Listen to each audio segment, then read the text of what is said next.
What is going on, everybody? Welcome back to my channel.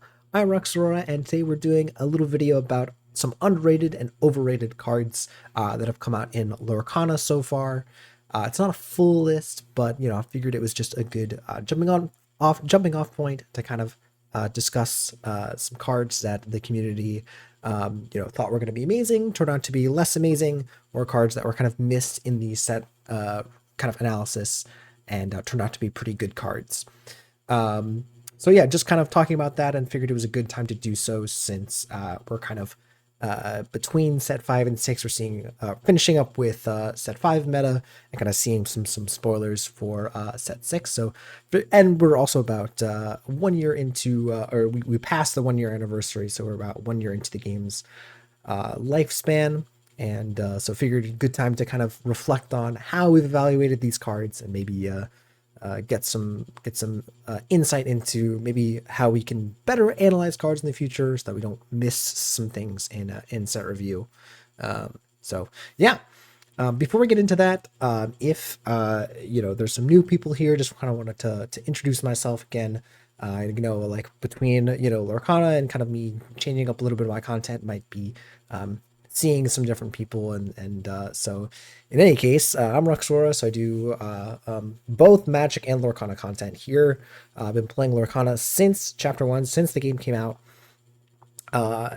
through varying, gradually increasing my kind of threshold to which I engage with the game. Definitely was started off very small when the game was first starting out, and since then it's kind of come up to par with Magic. So my content kind of reflects the amount that I engage with both games, right? It's about even, I would estimate. And so yeah, if you're a card gamer, whether it's Lorcana or Magic, you'll find some value on this channel. I do have a degree in game design development. It's somewhere in this office. I don't know exactly where it is, but yeah, so that kind of is reflected in my content a little bit. I like to do a lot of analysis videos and kind of use that background to kind of fuel my content. So do a lot of, again, semi-longer analysis videos like this one. So if that's something that you like, it's a good place. Again, I'm a longtime Magic player, so again, that background is reflected in my content and will be kind of shown in my analysis here. And yeah, the goal of this channel is just to help people enjoy the game better. I know a lot of people playing Lorcana, this is their first TCG. So again, working as a previous TCG player, having experienced many other TCGs, Hearthstone, Yu-Gi-Oh, all the sorts, kind of working with that previous experience can kind of help people out here. So if that sounds interesting to you, remember to like, comment, subscribe. Really helps me out. All right, so as I said, we're going to be going over some overrated and underrated cards, just kind of going through each set and going over a couple of cards that I just wanted to talk about. But before I did that, I did want to kind of clarify what I mean by overrated and underrated, because again, I don't want people to like go freaking out and calling like a good card overrated, and people going, oh my gosh, like what are you talking about? And also some obvious ones here, like Bucky here, that I just want to go over before we actually talk about some of the cards here. So first of all, overrated does not mean bad. A lot of times people, I feel like when I say a card's overrated, people might go, oh, you're trashing on the card. Not what I mean. A lot of times people expect a card to do more than it actually does. Again, there's a couple examples that I'll talk about of cards that people thought were going to break the game, and while they may be good cards and they see play and they do powerful things, turn out to be just fine. And again, part of that is just, again, people are seeing the spoilers and thinking it's going to be great. But yeah, and then, so they could perform a function really well. They could be good cards, but again, not something like that's going to be completely insane. On the contrary, right, there are plenty of cards that people thought were going to be really powerful and, again, didn't break the game, but absolutely are worth the hype. So like cards like Beast Tragic Hero and Diablo Devoted Herald are definitely cards that were hyped up but met those expectations. So again, overrated means it was hyped up, but and the card may still be good, but it didn't meet the same type of expectation as cards like Diablo. So again, Diablo is like an easy example because again, the card's just insane. But in any case, and then on the other end, underrated does not mean that the card is nuts. It just means that a lot of people weren't looking at the card initially, didn't have their eye on it, and the card met some kind of particular function, whether if it was just a building block of a deck or actually turned out to be quite good, and people just kind of missed an interaction or something like that. So again, just because I call it a card underrated doesn't mean it's fantastic, blowing out of proportions. It just means that, hey, this is a card that was missed. We should pay more attention to an effect like this maybe, or these types of cards in the future, because it turns out that, maybe that card is pretty good. So again, I have Bucky here as just an example of, a card that I'm not going to talk about because clearly it was so powerful it got nerfed. And is kind of a weird card where, for people that don't know the story, Bucky was an off-meta card for most of set 2, and it wasn't until sets 3 and 4 where its playability really exploded. Kind of the same thing with Hiram Flaversham, where Hiram Flaversham and the kind of Ruby Sapphire control deck didn't really take off really until set 3 and set 4. But again, that's not a really a knock on people's rating of the card. It's just more of, we didn't have the full context. Again, they're releasing cards in such a way where it's not really always we're not always working with perfect information, so we don't really know how well supported these kinds of archetypes are going to be, or these kind of strategies or these kind of combos are going to be until they actually do, and that's just kind of the case, right? So obviously in the case of Bucky, the combination of the kind of Floodborn support with the kind of absurdity of Ward was the issue, right? And I've talked about this ad nauseum. So again, that was a unique case, and again, not the type of card that I'm going to be talking about, or not the type of situation where the card was not looked at closely, but then it was rated correctly, but then cards came out in the future that kind of changed that evaluation, right? Again, Diablo Devoted Herald's release is what kind of prompted the kind of change in use of Bucky. So anyways, I hope that this kind of clarifies what I mean by overrated versus underrated. All right, so now we're going to get into the actual meat of the video here, where we actually get to talk and look at some cards here. So first off, we have the first chapter, where we have a couple of cards here. So first of all, the Ruby Legendary Mickey Mouse Brave Little Tailor, or BLT for short. I loved that little abbreviation when the game first came out, and I thought that was pretty funny. So this was on the box art of the first chapter. It was kind of like the core, Lorcana, the quintessential Lorcana card when the game was first coming out. And it was rightly so. It looks very flashy. It's got a bunch of lore counters on there. It introduced us to the keyword evasive, and all these sorts of things. And everyone was like, oh my gosh, can't wait to play Mickey Mouse. Obviously very lovable and kind of notorious character from Disney, obviously. But obviously now we have it as the kind of crazy card that you can win at the Disney Lorcana challenges. But in terms of the actual card itself, it turns out to be quite bad. I do not know of a single deck that actually runs this card. I think I jokingly ran it in my Mufasa deck, which we're going to talk about, by the way, spoilers. But yeah, it turns out that even though it's inkable and it's really powerful, you can get it into play, 8 costs is a lot. And, also just coming down and not really doing much turns out to be pretty slow. And even in chapter 1, I don't think there's ever been a scenario where Mickey Mouse has been a powerful card. It's just a little too slow and at what it does. And you never really want to be challenging with it. Obviously, it ends the game in a couple of turns, but if it survives. But again, there was also kind of overshadowed by Maleficent Monstrous Dragon, which does not play well into Mickey Mouse does not play well into Monstrous Dragon. So yeah, just kind of I think this is again why I want to talk about these types of cards, where we can kind of learn and say, okay, even though it looks flashy, it's a little bit expensive. Yes, it's inkable, but that's not enough to really warrant an inclusion in your deck. So yeah, good. I think lesson for everyone in Lorcana that these types of expensive cards uh, really need to be good and kind of enabled and supported otherwise.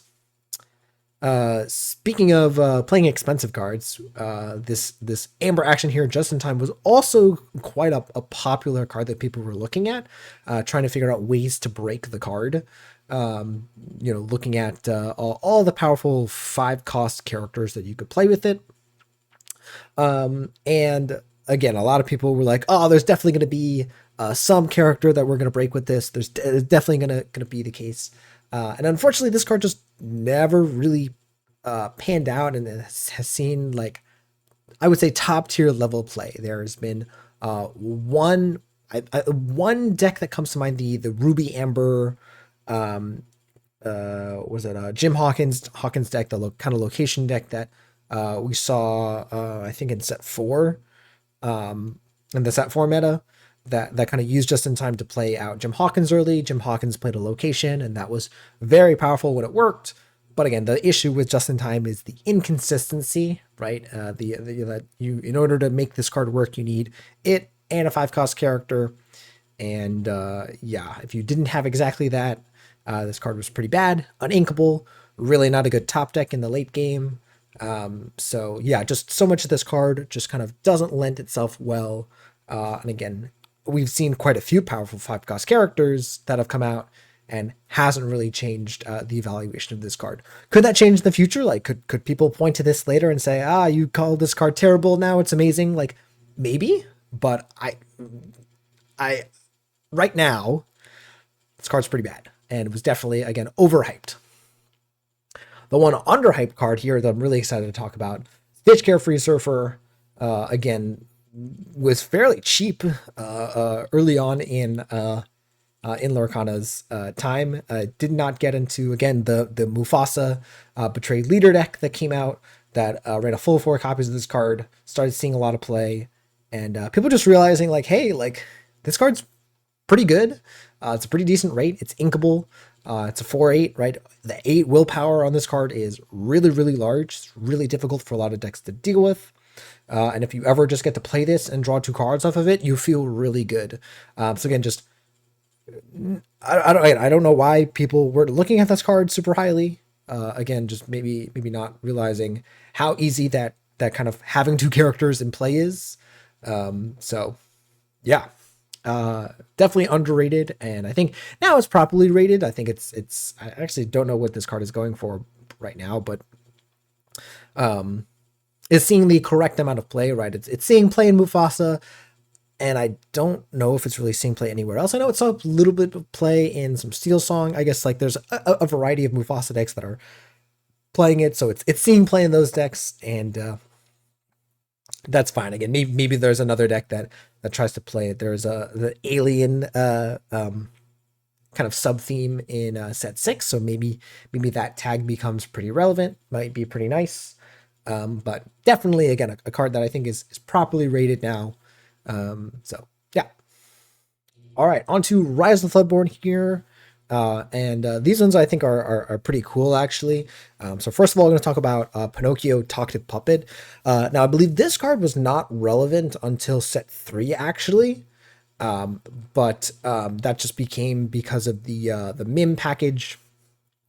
Or that was set 2, but the really, again, set 3 was where the MIM package became so core, and people realized, hey, we have this Pinocchio card that works really well with the Madame Mim cards.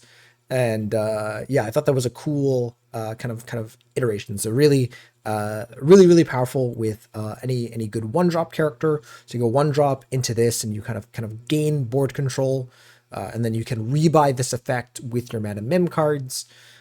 So a lot of decks running one, maybe two copies of this card. I don't really think most people ran more than that. I think maybe I saw people running three. But again, the issue with this card being uninkable and being pretty weak in terms of its stats and lore. So again, really just wanting to take use of that exert effect. And again, this is why I wanted to talk about this card, because I think it's really interesting that people realize like, hey, this effect of exerting an opposing character is actually pretty powerful. We've seen a couple of these in the future now with cards like Elsa, Spirit of Winter. I think that's the one, the five cost Elsa from set 5. Right, people saw that card and immediately went, hey, that exert ability we know is powerful. I think that's really cool from a game design perspective, as you know, this card kind of was able to be introduced into the game. People caught on to it, and kind of the Lorcana is teaching you about these effects and why they might be valuable. So yeah, pretty cool. Yeah, and I just like that this random uncommon all of a sudden just became a huge impact. And again, just really wasn't paying too much attention to this card until people were looking for some kind of way to kind of gain some extra utility from their cards. And again, Pinocchio was a great example of that. All right, next up we got Flynn Rider, his own biggest fan here. This was a card that I hadn't even heard of until, again, set 4. Where again the Bucky variant of Emerald Steel was ruining the game. I don't know how else to put it. Right, just being a super big nuisance. And one of the issues with that deck was how to close out the game. And Flynn Rider was a great way of doing that. Just a 4-cost that quested, and sometimes it was cheaper. That quested for 4. If your opponent's hand was empty, right, which was the case a lot of the time because Bucky. So very, very cool. And then also, again, a card that was potentially useful for a variety of reasons, as a way to just challenge evasive characters, kill those pesky Diablos, but also maybe just sing some songs. So the fact that you could make use of this card without needing to have your opponent's hand empty or empty-ish was again another thing that kind of taught me and other players like, hey, there's more to a card than just its stats and or its ability to quest, right? So yeah, I like that this was like an off meta card, a card that really was not was not rated highly and then became rated because people really like this card because, again, it solved that issue of our opponent's hand is empty. How do I win the game in a decisive fashion? And Flynn Rider was that answer. So I liked running a couple of Flynns in my Emerald Steel lists. So and then, of course, again, Rise of the Floodborn, to me, it just seemed like the set of underrated cards, as Mufasa Betrayed Leader here is just, again, it baffles my mind that I heard in set discussions that people were talking pretty poorly on Mufasa, not really taking a look at it.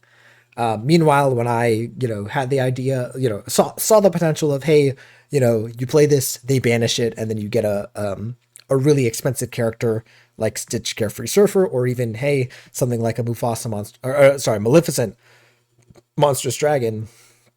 I was sold, and I played this in some tournament, just like a case tournament, and got top 8 with it immediately, just because people were not ready for it. They did not rate this card highly, and just weren't really respecting it. So I was sold on this card, and yeah, I was just like shocked that people were not rating this card highly. I showed this to all of my Magic the Gathering people who, again, they did not even really know the rules of Lorcana, but they read the card and they were like, yeah, this is insane. So just a couple of things about this card. The fact that it plays the character for free. So if this is not the same as just drawing a card, right? If you look at a card like Cusco, the llama, right, that says when it's banished, you draw a card. That's not the same, right? That is still a good card, by the way. Like it's good. but it's not the same as this. The fact that you get to play the card for free is not only card advantage, but is also lore. Or sorry, I was about to say lore advantage, ink advantage. Right? You basically get to make extra usage of your 5 ink instead of 5 ink. If you get a Stitch Carefree Surfer, you've essentially played 12 cost worth of ink for 5, and so that accelerated cost is just huge. The coming into play exerted didn't really matter, right? As long as you were hitting something decent, you got it. The other thing that I want to point out about this card is the deck building restriction, right? So kind of introducing to players, hey, like if you build your deck in a certain way, this card becomes really powerful, and maybe that's worth it. So there's a couple of cards right now like that we have that with like Pongo as well. Maybe they will dig more into this theme of running only characters or running heavy characters. Yeah. But yeah, I that is another thing to pay attention to in the future, is just any card that is paying you off or incentivizing you for building your deck in a specific way. It turns out that the cost of doing that in a deck like Mufasa is actually not that large, especially in Amber Ruby. If you're worried about not having removal, hey, you have plenty of removal. Same thing with Amber Steel Mufasa. Turns out you still have plenty of interaction in the deck filled with all characters. So, definitely. I think if there's a card on here that I think was the most underrated, it would definitely be Mufasa. All right, next up we have Into the Inklings, the first introduction of the location card type. And here we have a location that I'm calling myself out because I did not rate this card very well. I did not think it was terrible, but I did not think it was going to be as good as it was. So when I first saw the Queen's Castle, I was like, oh, cool. 4 cost is pretty cheap. The 1 cost move is nice. Decent willpower, and the 2 lore there is nice. My question is how often are you going to be able to keep your characters at the location? And also, like, how is that a win more scenario, right? If you're consistently getting cards off of your Queen's Castle, that means your characters are living, the location is living, which means you're probably winning the game anyways. That was kind of my assessment, was, do you really need to run this card? Or is it just kind of a win more card? And I always remember someone saying, hey, like, if it's bad, you can just ink it because it is an inkable card. And it turns out that was a really big point. Just so much about this card is just perfect. Again, just the variety that you present your opponent in presenting both characters and locations makes it really difficult. The card Be Prepared and Grab Your Sword are both very powerful board clears, but neither of them do anything to the Queen's Castle.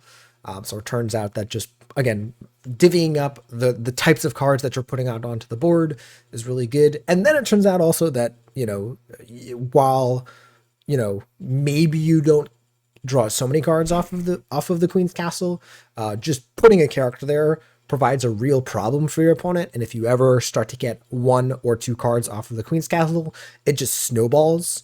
So it just kind of buries your opponent in card advantage. That translates into lore. So yeah, again, I didn't think it was going to be, I wasn't saying that it was going to be terrible. I just didn't quite think it was going to be the powerhouse that it was. This is by far the most powerful location in the game, and is just kind of warped the game since it came out, right? People kind of changing up how they build their decks just in order to deal with the Queen's Castle. Ruby decks adding Hercules, Steel decks adding the Rise of the Titans. Just people all of a sudden have to just deal with this card, and I did not think that that was what was going to happen. So that's why I'm saying it's underrated. Again, I'm giving myself a little bit of slack because this was the first time we've seen locations. Again, this is the most powerful location still to date, even with the cards that I've seen from set 6. I don't think it's close. I don't know if that was their goal as well. If that was Ravensburger's job, was to show the power of locations by printing this kind of Queen's Castle. I'm not saying this is needing to be banned. This is a perfectly balanced card. It's a very powerful location, and I don't think it's in terms of how it relates to the other locations. It just is a little bit interesting. Speaking of cards that were also underrated, Lucky Dime was, I think, the biggest meme in set 3, where at least initially, right, where people saw it and people were like, "Oh my gosh, you play this with Tamatoa and you get a bunch of lore. You play this on your Bell and you get a bunch of lore." And or you people were, this was also released at the same time as the Floodborn Magica Dispel, which was supposed to, like, quest and gain a bunch of lore with this. That again just looked like a completely magical Christmas land situation.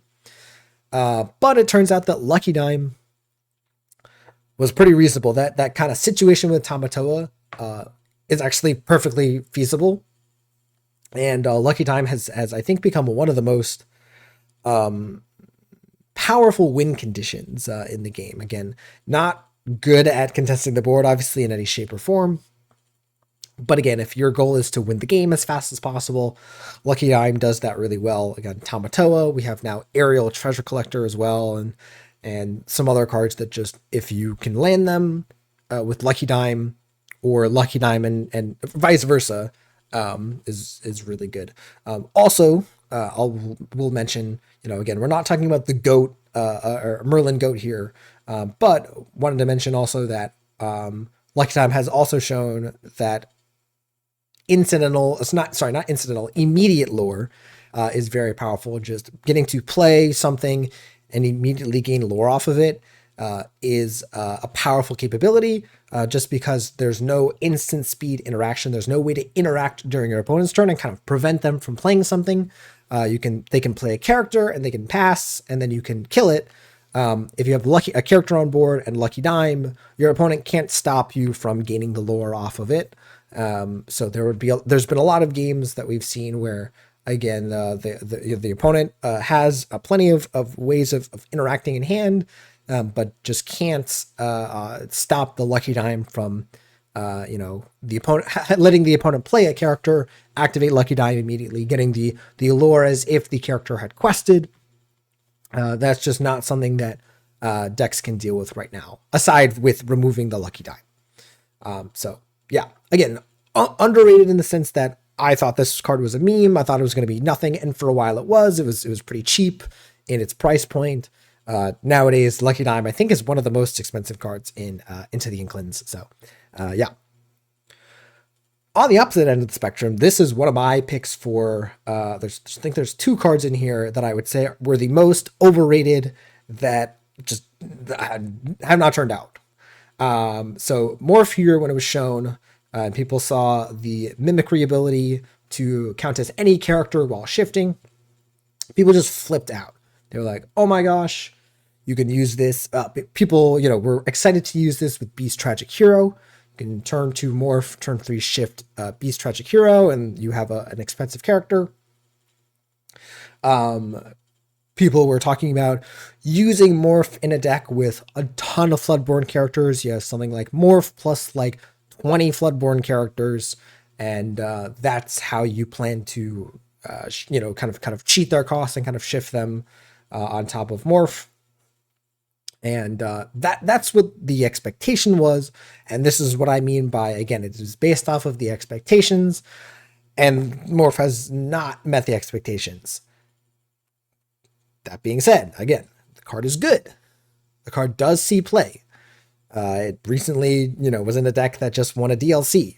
So I'm not calling the card bad. I just mean that I don't think this card has broken the game. We are not seeing the types of decks that people expected to see with Morph. Its effect on the game is not that crazy. It is just an extra card that is maybe a reason to play Emerald, right? It is, again, I played it in the previous Lorcana video in my Emerald Amethyst Jafar list, right? That was one of the ways, Morph is one of the ways that you kind of can play a cheap character while also enabling your Jafar lines. So all that stuff, great. And again, Morph performs that function, performs it well. But again, I think it was quite overrated. Again, people kind of saying the sky's falling. Oh my gosh, we're going to have to worry about, killing a Morph on site. Yeah, not really the case. Especially the Beast Tragic Hero line. am not particularly impressed with that capability. Like, yes, you get the Beast Tragic Hero out early, but you kind of are down a card. And if your opponent is able to interact with the Beast Tragic Hero in any way, you're just out of luck. I loved seeing. It was a DLC game that I watched where they were playing against Ruby Sapphire. They went Morph into Beast Tragic Hero, and the Ruby Sapphire player went Ice Block Brawl and just completely blew the Emerald Steel player out of the water. So yeah, I do not think that Morph is insane. I think it's very good, but it was definitely one of the most overrated cards that I've seen. Continuing with into the Inklings, this is kind of the opposite of some of the other sets where there weren't too many cards to talk about in some of the earlier sets, but in Inklings there's quite a bit. And again, just between the locations and some of the legendaries here, we got a lot to talk about. So yeah, Lyle Tiberius Rourke, Cunning Mercenary, I believe saw no play up until recently, and playing with it in Jafar, in just in Emerald Amethyst strategies, really in any deck that I've seen. This card is kind of toxic. It's really annoying to play against. A lot of people really not enjoying it when I'm playing against them, and that's usually the sign of a pretty good card. So just both of its abilities working really well with itself. So giving a character reckless and then basically forcing them to attack and lose lore is often a huge tempo swing and lore swing, right? So if they banish one of their characters, if they banish one of their characters in the process of banishing one of their characters, you not only have denied the lore that they would have gained from that character, right? So if it was a 1 or 2 lore character, they're essentially down 1 or 2 lore, but they're also down another lore because of Lyle's thanks for volunteering ability, and they're also down a character. So that character, any lore that character would have gained in the future is gone. It's there. And then the fact that this ability persists until they remove it requires them to have interaction for it, again, or else they're just going to keep losing lore. Yeah, and then combine that with the ability to bounce it back with the Madam Mim cards and just do that all over again. So yeah, absolutely an obnoxious card. I think this is a little bit of a design mistake.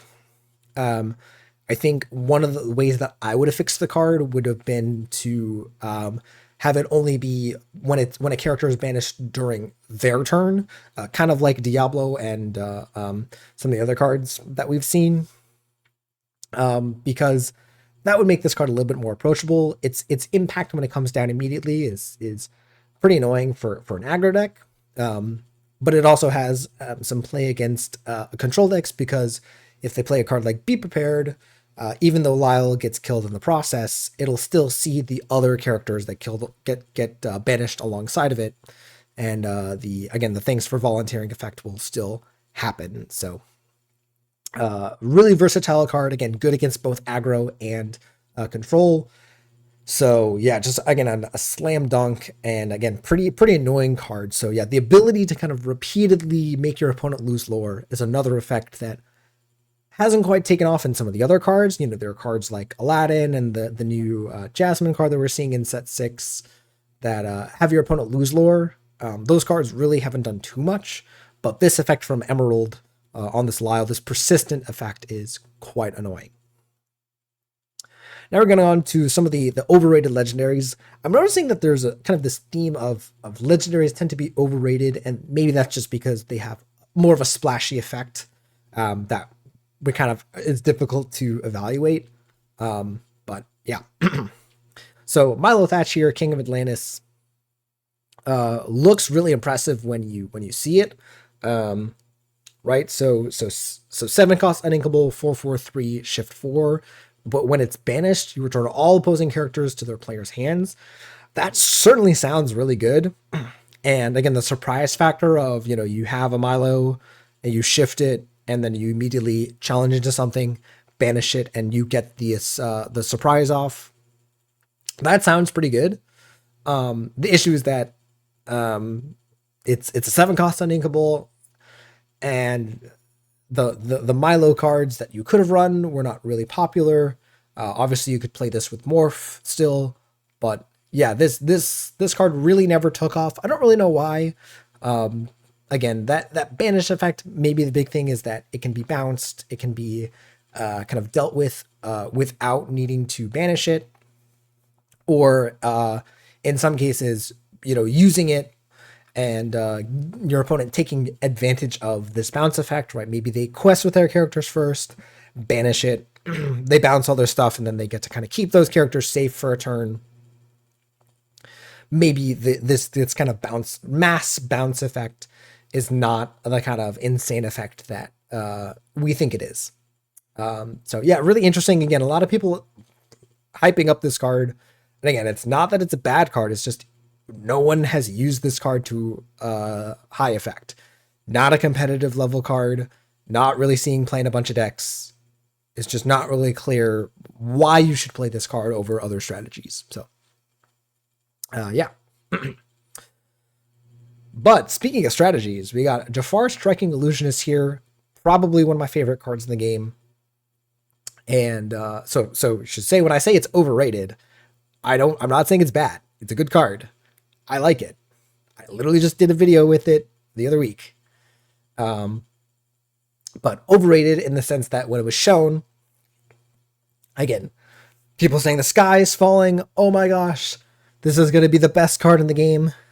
We're going to have to worry about Jafar. And it turns out not the case. So 7 cost, inkable, 4/5/1, shift 5 evasive. And during your turn, while this character is exerted, whenever you draw a card, you gain 1 lore. So immediately people kind of expected this card to work well with A Whole New World, the kind of Wheel of Fortune effect. Everyone discards their hand and draws 7 cards. Because you can shift this on 5 on top of a previous Jafar.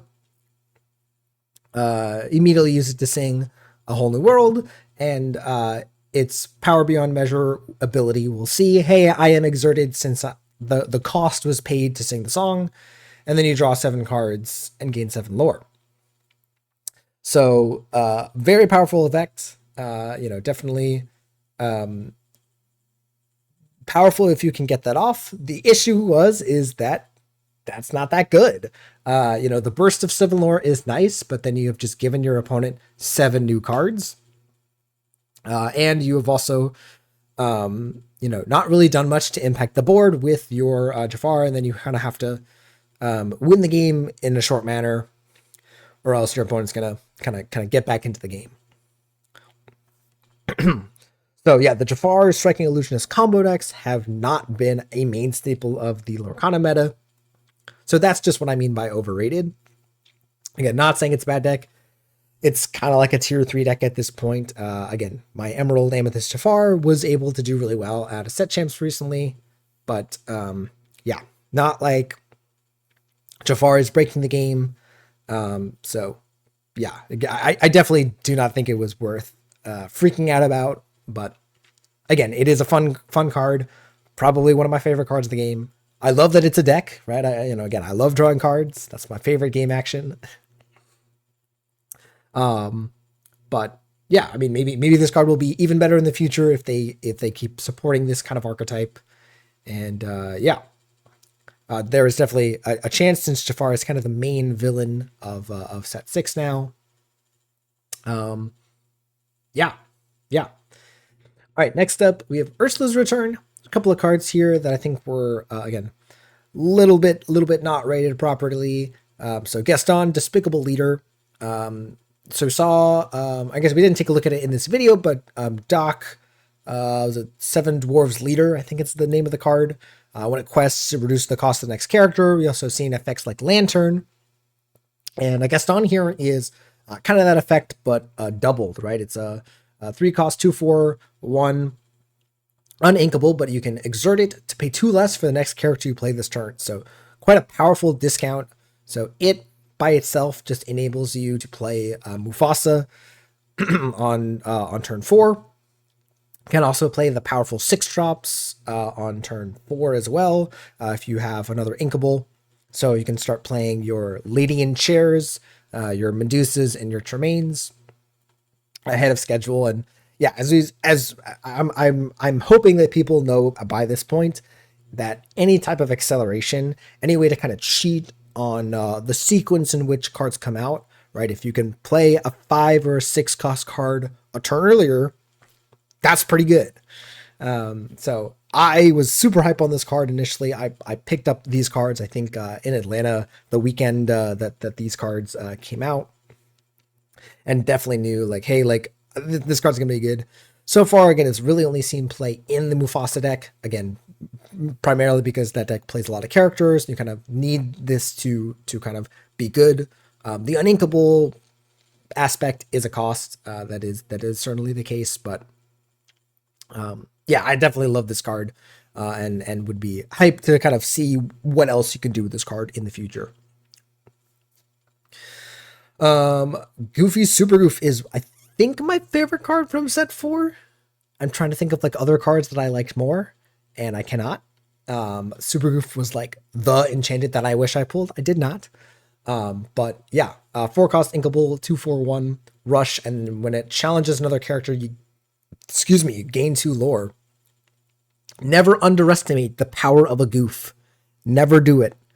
Um, yeah, just between the art of this card and also just the potential of just gaining a bunch of lore off of this, I was super hyped for this card.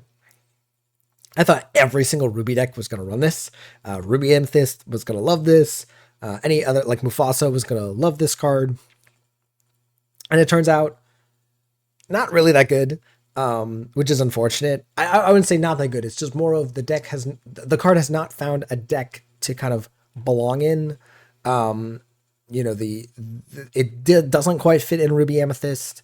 The 4-drop slot is pretty contested between the Merlin Rabbit and the Merlin Goats and the Queen's Castle, right? That's 12 4 costs right there. So that deck really doesn't have room for it.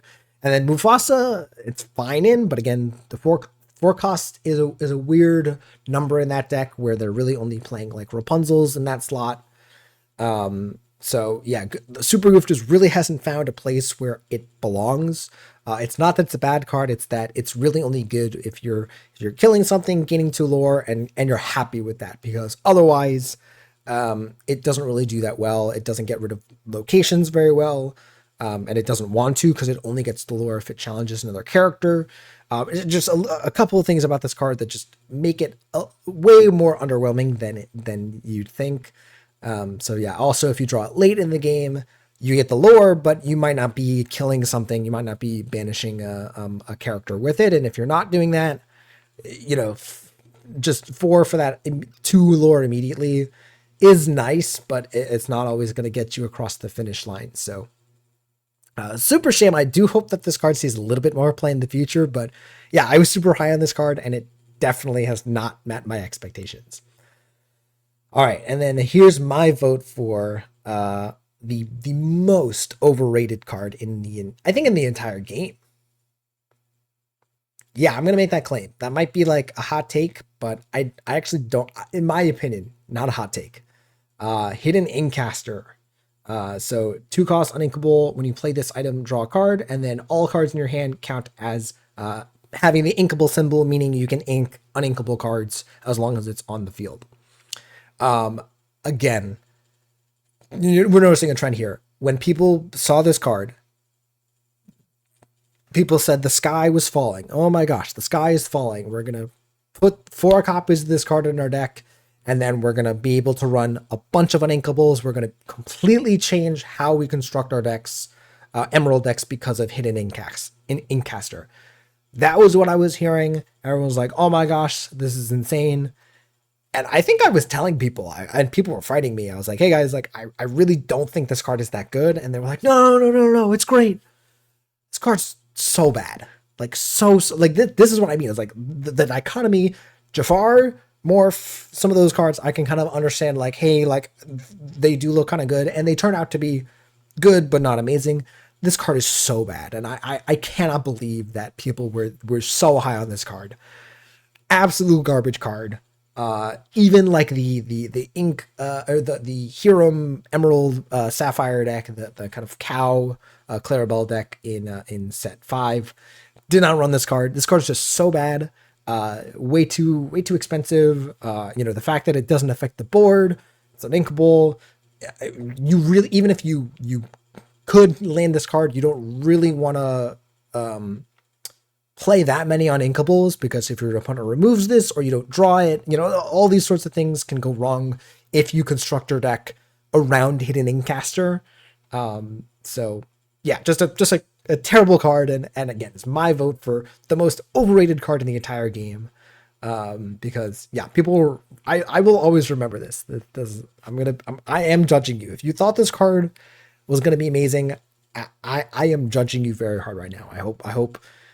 I hope people know that, and I hope people learned. I hope people learned that, like, hey, like, this type of thing, I don't think is ever going to be super crazy. So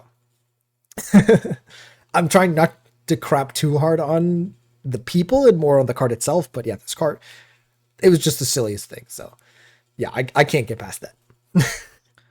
All right, next up we have a couple of cards. I think there's 2 pages. Yeah, we have 2 pages here. We have two sets of Shimmering Sky cards here. So first, some of the lower rarity cards.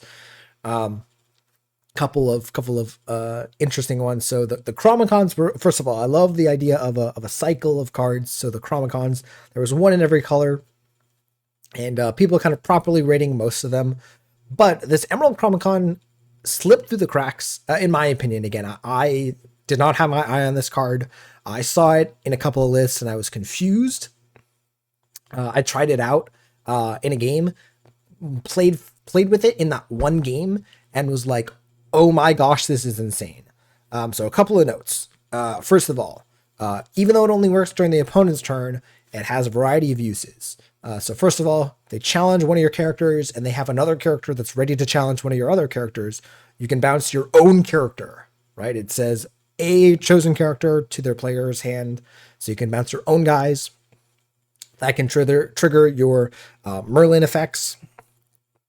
Can rebuy any kind of enters play effects. So right there, that's like a super interesting usage of the card. But besides that, the fact that your opponent can't kind of respond to the item's abilities means that if they challenge one of your guys and you can successfully bounce one of their characters, it kind of messes with their turn. So they're forced to either quest with the characters they're going to quest with first and then challenge, or kind of need to sequence their cards in a certain way so that they're not penalized too much. But yeah, in games where this came down and wasn't removed, and the game became about kind of trading and kind of contesting for the board, this card is insane.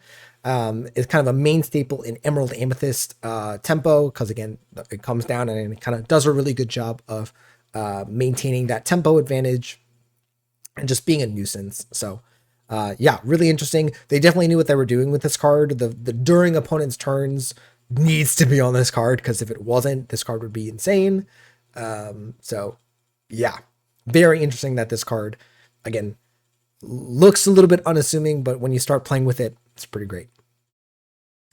Similarly, the Amethyst Chromicon here, inkable 2-cost item, and then you can exert it to have each player have the option of drawing a card. I think it's really interesting that they have the option.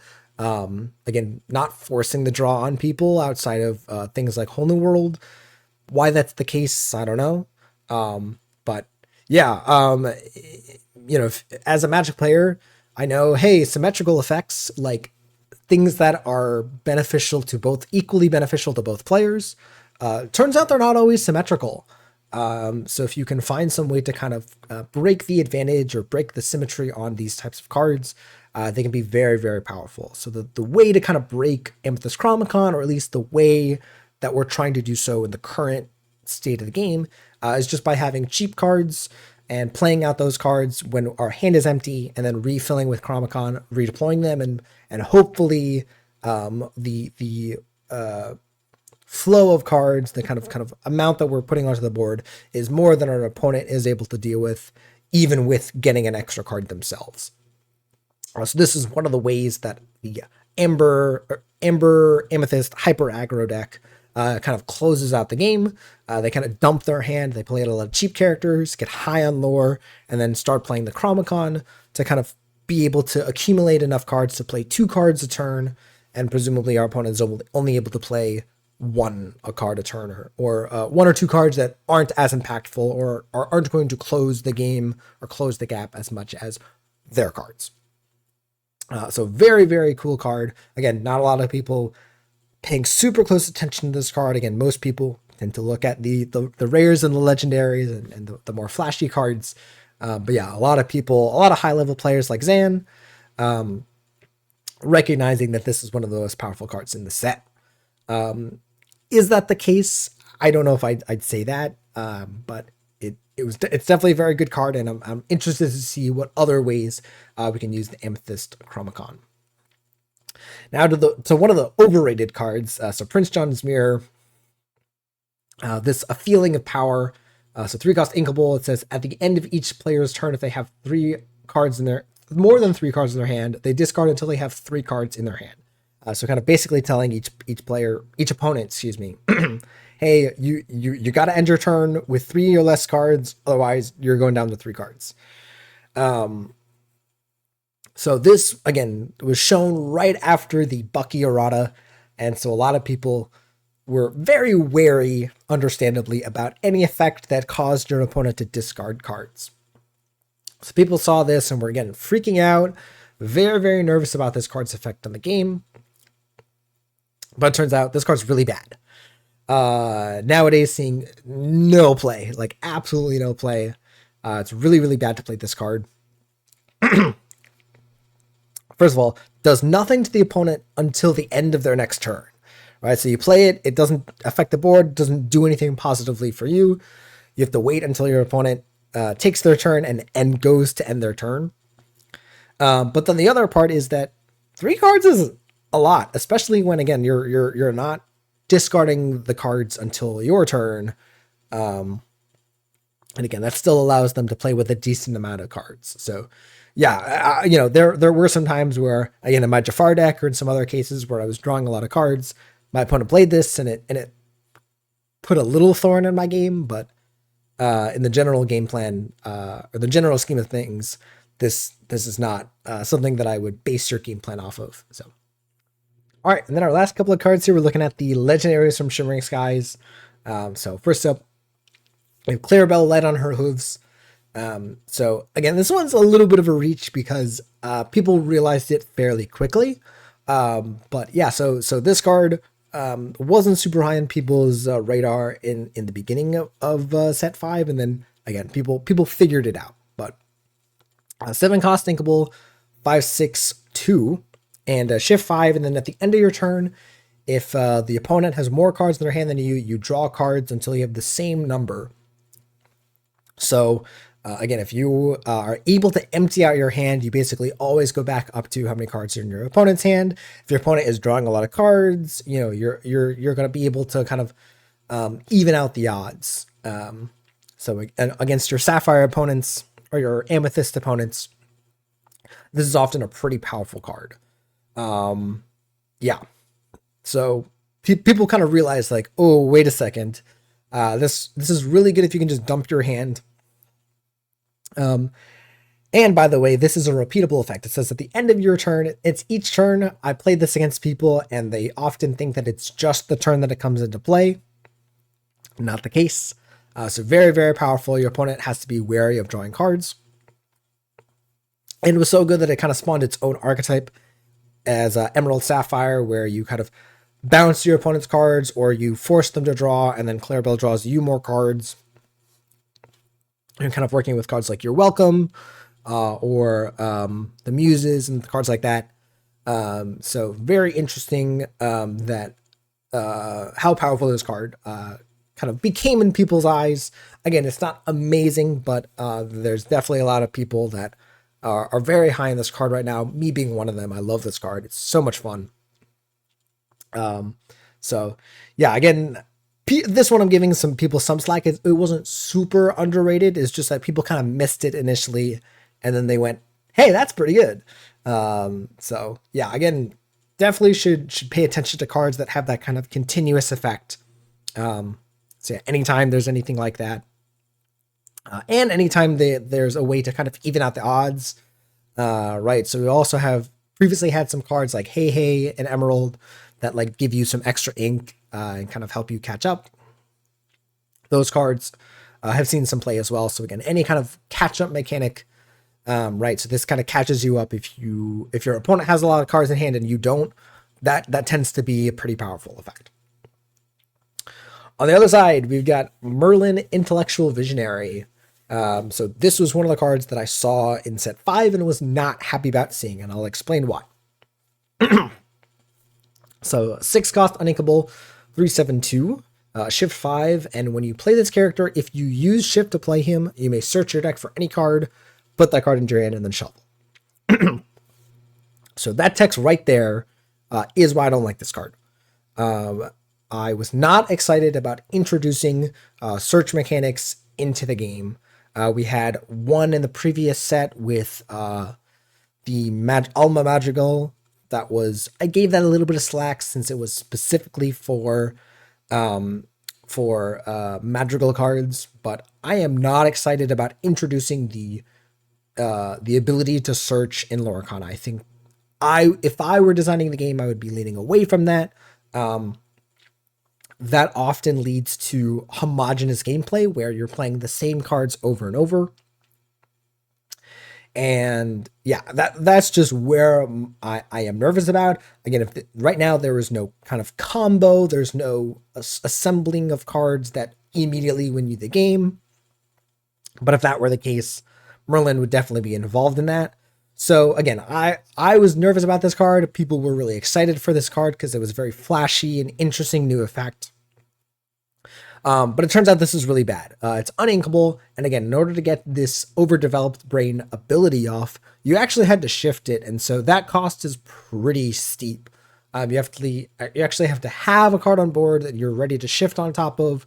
You have to be able to shift, and then usually you're not playing the card that you get until the turn or two after. So yeah, this card just ended up being too awkward to really make use of. Again, could that change in the future? Maybe. There could be a combo. There could be some kind of interesting thing to get with Merlin that you can kind of make good usage of. But right now, like, I don't really see Merlin see a lot of play. It's maybe a card that you could run in the Blurple archetype, but even then, I don't think there's a lot of people, especially in the kind of more meta Blurple decks that are even considering this card. So yeah, definitely, again, I like that. I like that this card is not in the meta. I want this kind of effect to be as bad as possible for as long as possible. Because again, I think that the ability to search your deck for anything is quite dangerous. So just my thoughts. Again, could we see some extra searching in the future? Sure. We actually do have a card in set 6 that searches for location that I'm relatively fine with, but in any case. And then it's kind of interesting that we have both of the Sapphire legendaries from this set that were overrated. Again, overrated does not mean bad. It just means that their evaluations weren't quite where people thought. So Mufasa, Ruler of Pride Rock, looks really crazy. 8 cost, uninkable, 4/9/4. So again, anytime you have that 4 lore, that's very impressive. But yeah, so when you play this character, you have to exert all the cards in your inkwell, and you get 2 back at random from your inkwell to your hand. And then whenever this character quests, you ready all the cards in your inkwell. So essentially doubling the amount of ink that you have, but with a caveat, which I'll get to. So yeah, people freaking out about this card. Obviously recognizing its ability to be a finisher in the Sapphire control decks. And while people recognized, hey, this contests with Tamatoa and kind of doubting its ability to kind of surpass Tamatoa, there was nobody saying, hey, we're gonna not run Tamatoa, we're gonna play Mufasa instead. I don't think anybody was saying that. But there was definitely some people saying, hey, like, this is really powerful. We're gonna run this instead of Tamatoa, or run this, maybe shave a card or two to fit this into the deck, and this can be a powerful way to win the game. So a couple of issues with the card. So for one, exerting all of your ink is an issue, because if you have extra ink, if you have 10 ink or 9 ink or whatever, anything like that, you can't what's called float ink. This is a term from Magic where you could kind of save up some ink and or save up some resources and kind of reserve them for later on in the turn or later on in what you're doing. There's no way to do that right now in Lorcana, as far as I've been able to kind of hear from the judges and the people developing the game, right? That's not something that we're gonna kind of change or alter, right? The plan is you exert your cards in your inkwell when you play a card, right? That is the only time that you can exert the cards in your inkwell. You can't save up ink and play them later on in a turn. So, right. So both that causes an issue with both aspects of this card, right? You can't save up the ink before you play Mufasa. And also when you're about to quest from the Mufasa, you can't actually store any excess ink. So if you have 8 cards in your inkwell and you're about to play a 6-drop, you have 2 left over that you just don't do anything with. You can't then, quest with Mufasa, float, save, kind of reserve that ink and play a 10 cost card. You just can't do that. Right? You can ready all the cards in your inkwell. You have 8 cards in your inkwell that are ready again. So you can play an 8 cost card again. You just can't kind of go up on the amount of ink that you have available through that kind of floating aspect. That's a very common thing in Magic. That's like a core way to kind of abuse or kind of take advantage of the mana system in Magic. But yeah, not something that is able to be used here. And so it just kind of makes the card really awkward. And then the kind of thing that really hurt this card more than any of that stuff is just the realization that expensive uninkables really are costly. A lot of the Sapphire decks, already have that issue with the Lucky Dime. So many people complaining about drawing their Lucky Dimes when at inopportune times. So that kind of same thing happening with Mufasa here, where if you draw Mufasa in a situation where you need inkables or just low cost cards, you're just out of luck. There's just no way to use this card in that situation. So while, again, people were very high on this card in the beginning, this card has all but disappeared, I think, from the meta, besides maybe a smattering or two in a Ruby Sapphire deck, maybe a Blurple deck or two.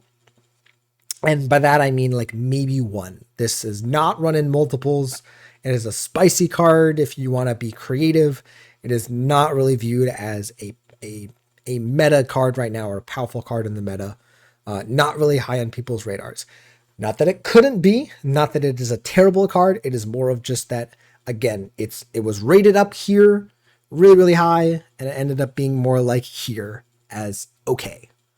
So yes, could you run a deck with this card in it? Sure. And I wouldn't immediately make fun of you for it, but, yeah, definitely was less powerful than it was initially sought out to be. And again, that's another lesson. Again, I'm not making fun of the people who thought this card was going to be good, but more of a lesson of, hey, expensive uninkables that are fairly limited in what they can do, by the way. That was the other issue, is that all this does is just try to win you the game. It's not like this is a very flexible card in what it does. It's fairly narrow in that it gets you some cards back, it quests for a lot. That's pretty much it. So yeah, that aspect of this card is really what kind of makes it not as good as people intended. All right, and I think that is all that I got. Yeah, so again, I hope that this was interesting to people. I definitely wanted to talk about this, just again, because wanting to reflect on how we evaluated cards in the past, and hopefully in the future that will just improve.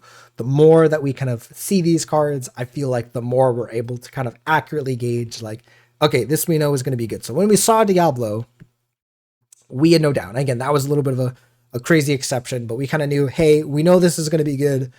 We don't really have to think too much more on that. So yeah, I think the more that we do that in Lorcana, the better we're going to get at evaluating cards. So again, I wanted to kind of take the time to kind of analyze that. So Let me know what you guys thought. Did you guys agree with my assessments? Did you guys disagree? Are there cards that I didn't talk about that you guys think I should have talked about? Whether our card was overrated or underrated, let me know in the comments. So yeah, and again, if you made it this far, you enjoyed, whether you're new, whether you're not, remember to like, comment, subscribe. Again, I don't do these longer kind of analysis videos too often. They're pretty intense. They're pretty hard to do. I have to do a lot of prep for it and have to talk a lot. Very, very strainful on my voice, if you can't tell. So if you do enjoy this kind of video, please, please, please let me know, because I'm happy to do more. It's really a lot of work, and I really only want to do it if I know people are going to enjoy it. And then lastly, if you want to interact with me, I do stream on Twitch every once in a while. I do videos weekly, fairly frequently, but I do stream on Twitch every once in a while when I can. But I also have a Discord where you can chat with me and talk about Lorcana, and post some deck lists and stuff if you guys want me to do some videos on those. So always looking for suggestions. Always love chatting with people. So good place to hang out. So all right, guys, thanks again for watching. And again, really do appreciate you guys taking the time to watch this, and I'll see you guys in the next video.